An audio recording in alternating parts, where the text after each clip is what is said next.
Hey, FlimsyLunchTray here, and welcome to World of Warships, as we are here today on the EU server in Airship Escort on the map North.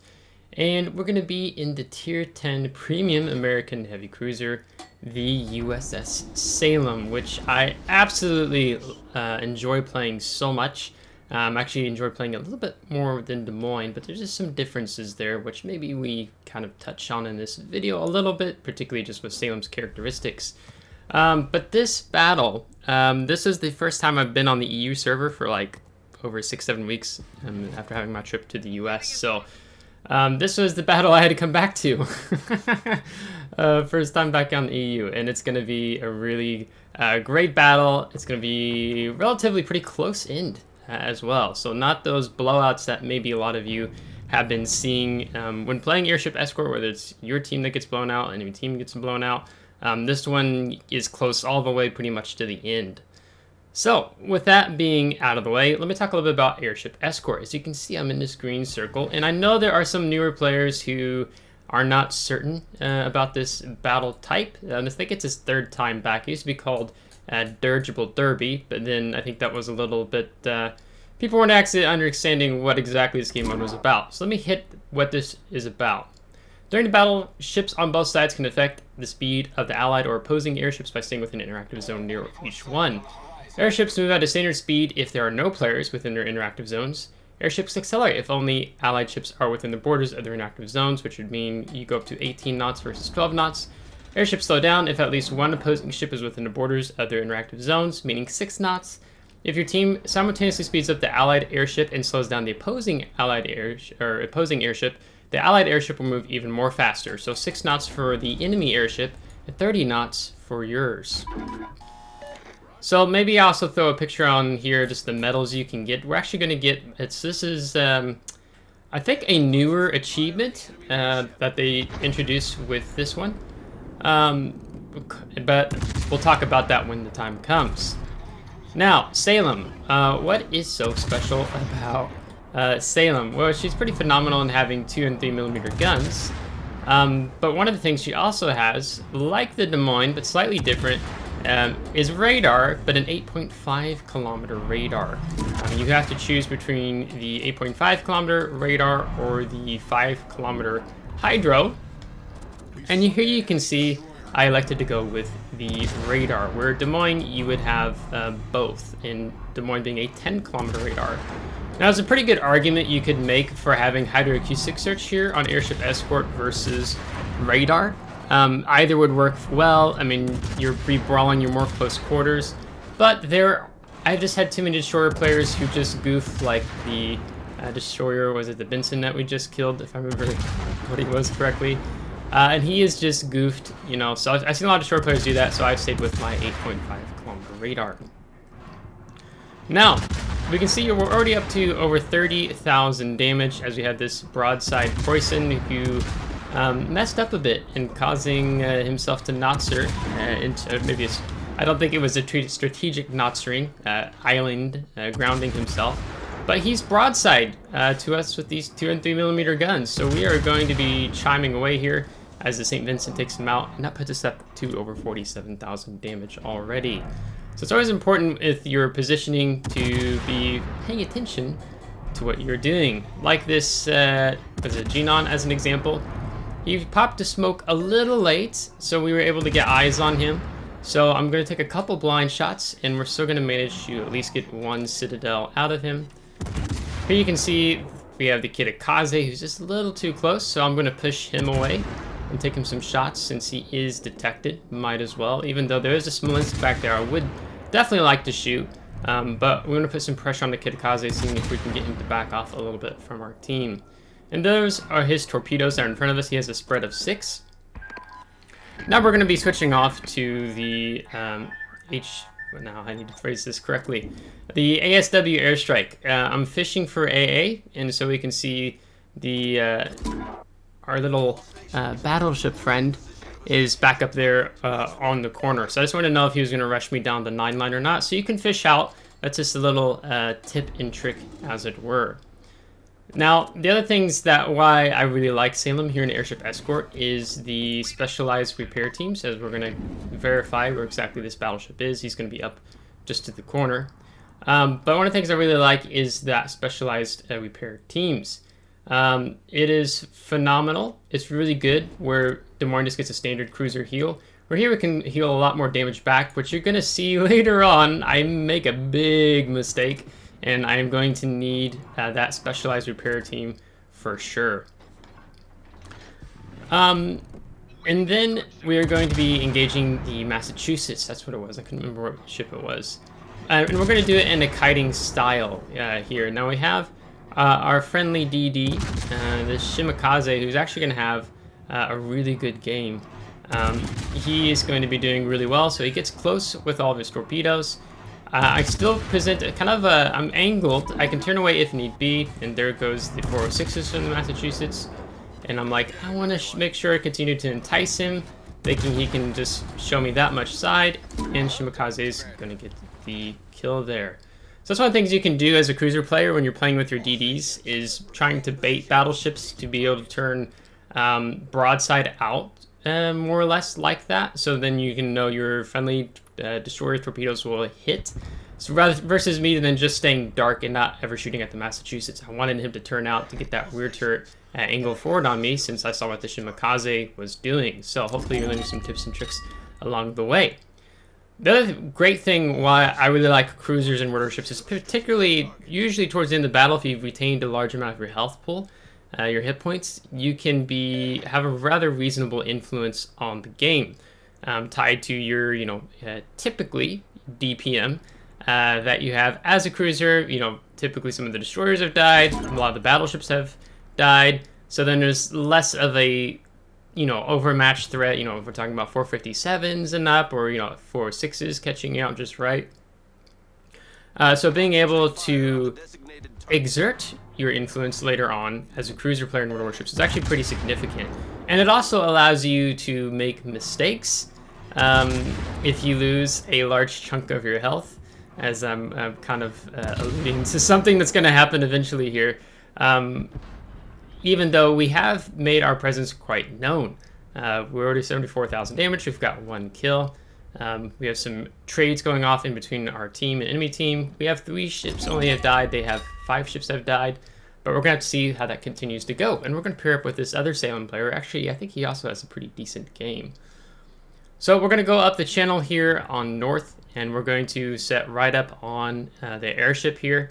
I'm looking behind me, trying to see how this Bismarck, I think he took a lot of heat, so he backed off. Just trying to see how he's positioning. It's also wise, not only where are the enemy players positioned, but where are your friendlies at? I'm giving you some good thoughts and advice there. So Shimakaze player is doing phenomenal. He's like being he's very much using his stealth as a Shimakaze torpedo destroyer player. So he's going to go up here and he's going to be causing some chaos here back in their spawn. As you can see, even when you look on the mini-map, look at our map control right now. We're more spread out than the enemy team is, but we have the map control and being able to set up some crossfires in a minute once I move up here. Unfortunately, I do get picked up by the Schlieffen 5.5 kilometer hydro here as we lose our St. Vincent to the enemy Schlieffen. So we have a pair of Wujings, which I believe are just Alsaces, Pan-Asian, and then we still have a pair of Schlieffens as well, and you can see there's still 3 destroyers as we lose the Lucian. So now we're tied on kills and those who remain alive. So we're also going to be using the Salem's 2-3mm armor piercing here, just because it can be really punishing to broadside battleships, even though, yes, we could continue using the high explosive, but we're going to be using the armor piercing instead. Now we're going to switch back to the high explosive here, since this battleship has gone a bit bow in. I've been hugging this island pretty tight, and I just decide I think I can just continue sliding forward off of it. As you can see, me and the other Salem continuing to do some damage here between the 2 of us as we lose our Musashi, I think, if I caught that correctly. So things are not looking so favorable for us. We're falling a bit apart here as the battle goes on. But at least our airship, if looking at the mini-map, is much further ahead, being about to cross into the 4 line, where we have theirs just crossing into this, the 6th line. So we have favor here, and if you look at the top here in Airship Escort, you can also see the time before they reach its end destination. So you can see 8 minutes for ours, 17 minutes for theirs, as we pick up the Held at Bay achievement.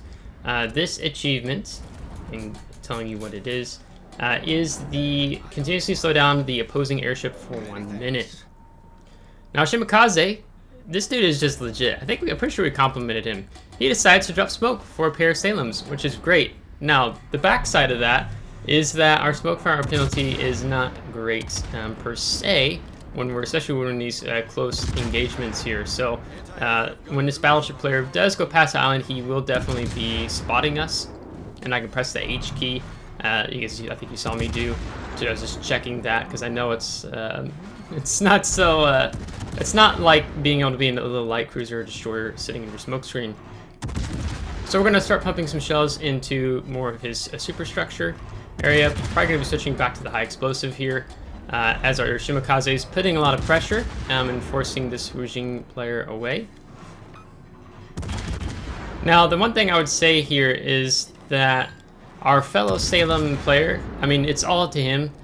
He's pushed up a little bit more, but we don't know where all the other enemy ships are. And his health, hit points, as you can see, a bit lower. I think he's got a heal ticking now, but not so great. If anyone's going to be up front, it should be me, not him, where we can just bide our time. But I think he feels maybe a bit pressured to go try to continue pushing on our airship. Now, regardless, what he does do here is he uses his radar, which allows us to pick up the enemy gearing here. We don't have quite eyes on the enemy Kirikaze. We've got an island between him and I. Now I can see him if I decide to shoot at him, but I decide instead I'm going to go for the Schlieffen, and I'm going to swap back into this gearing because, you know, I'm trusting that Kirikaze player to my friendly Salem, although he doesn't have as much health and he's taking a lot more pressure than I am in this regard, and he is going to go down and not get that kill there on the enemy Kirikaze. But we're chiming down the gearing. He's getting closer into the island, so I swap back. Now here, I probably should have actually helped the Salem with the Kirikaze, because you can see how much health he's left, but I think our Shimakaze player is actually using his guns here on the enemy Kirikaze player. So we'll see if that is indeed the case. As you can see Kirikaze's health is going down as we use the AP on the broadside Schlieffen. Oh, there's also the Tirpitz there. There might be Tirpitz actually that's fighting in there on that enemy Kirikaze player. So, still moving up now. We're going to move up to this next island here, as our Tirpitz does indeed take out the enemy Kirikaze player. And then this is also going to help us catch out this other enemy gearing player. So we're going to go a little bit slow here, as much as I do want to be able to comfortably sit here. I'm still very much respecting of his torpedo threat. So we're going to keep chiming in here because we do need him killed. There's his torpedoes. No, sorry, those were the Schlieffen torpedoes, which I was expecting to come, and they only go 50 knots, which is why I went ahead and decided to move up now versus later. And this gearing player is actually pretty smart. He's actually utilizing armor piercing on us, and you can see that gets us down to about almost half health there. And so we are going to get the kill there. It's going to be our third kill. And then this is where I make my big mess up here. So I should have turned in much more. I'm showing too much cheek, which this enemy Schlieffen player right in front of me with only 16,000 health is going to smack us big time, and we are going to suffer for that. So now I'm in a much less favorable outlook here because of the situation I put myself in. It only takes making one bad decision as a cruiser player to really take away a lot of your hit points or even cost you the game. So the Shimakaze player helped me in clutch in killing that enemy Schlieffen there. So we've used our heal, and we don't have much able to heal back. But because of our Shimakaze's power and spotting, this is going to allow me to just simply back up here and just keep this island between me and the enemy Schlieffen with just my forward guns. You only get spotted if the center part of your ship is out, like past the island, as an example, or if the island's just low enough, then you'll be spotted, of course, right? Now the enemy Shimakaze, or my friendly Shimakaze player, smoked up because he's actually using his guns, which is great, while his torpedoes are on cooldown time. So I go ahead and pop my radar. You know, if I had Hydro in a situation, again, I wouldn't have been able to get that earlier DD kill, and we wouldn't have been able to spot the Schlieffen because I would have had to pull up and expose myself and possibly sacrificing even more health. So you can see I'm just very inching forward as I'm now in the enemy Schlieffen's hydro range, excuse me. So we're still going to keep chiming around. So now I'm going to go ahead and accelerate forward. I have my next field here, which I go ahead and I hit. I'm going to switch to the armor piercing because he's just right here. And unfortunately, our Shimakaze player does die to Schlieffen's torpedoes. So a little bit of an irony there. He got a little bit too comfortable just sitting in that smoke screen. That's going to bring us to 227,000 damage with 1.3 million potential damage.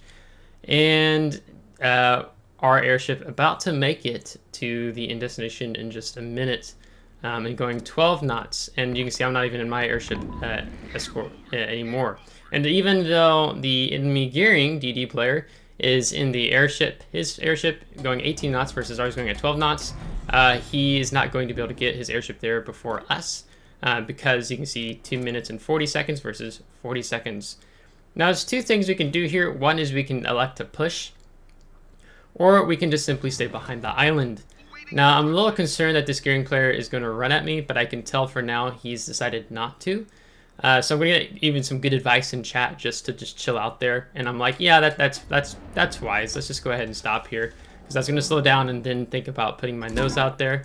And there you go. You see the enemy gearing has left his airship because he realizes unless he kills me, they lose the game. But he realizes it too late, and we still don't see where the gearing player is at. I think he went maybe up to the north, and we are going to get victory. So that's why we repositioned to the other side of the island, just in case in playing some mental mind games with that enemy gearing. So it's going to bring us the achievement Relentless, as well as the Held at Bay. Relentless is when a battle in which you've continuously been in the vicinity of your allied airship for the last 5 minutes of the game, the battle, and Held at Bay.